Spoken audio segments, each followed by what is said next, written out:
Hemming and hawing, mastering the art of indecision. Hello, everyone. Welcome back to our channel. Today, we're diving into a fascinating English expression, hemming and hawing. Have you ever found yourself unable to make a decision, going back and forth with your choices? Well, this phrase perfectly captures that moment of indecision. Let's break it down together and understand how you can use it in your everyday conversations. Stay tuned. Hemming and hawing is a phrase used to describe someone who is being indecisive, taking a long time to make a decision, or constantly changing their mind without coming to a conclusion.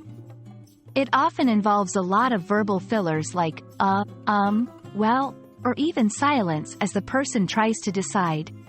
This expression paints a picture of someone who is unsure and is stalling for time.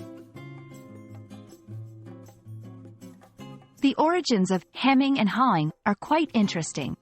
Hem and haw are both onomatopoeic words that mimic the sounds people make when they're unsure or trying to gain time while deciding what to say next. The phrase has been in use for centuries, capturing the universal human experience of indecision.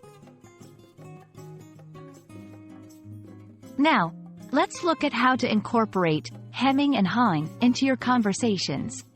Here are a few examples. I spent the whole meeting hemming and hawing over the proposal, and now I regret not making a decision sooner. Stop hemming and hawing and just choose a restaurant for dinner. He was hemming and hawing about whether to accept the job offer or not.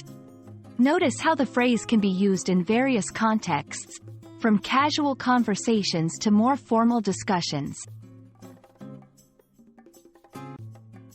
Understanding phrases like hemming and hawing is crucial for English language learners because it helps you grasp the nuances of the language.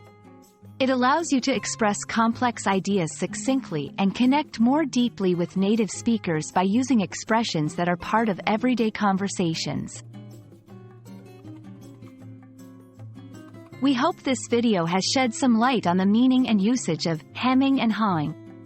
It's a useful phrase that captures a common human experience, enriching your English vocabulary and helping you communicate more effectively. Remember, mastering a language is all about understanding its subtleties. Thanks for watching. And don't hesitate to reach out with any questions or topics you'd like us to cover next. See you in the next video.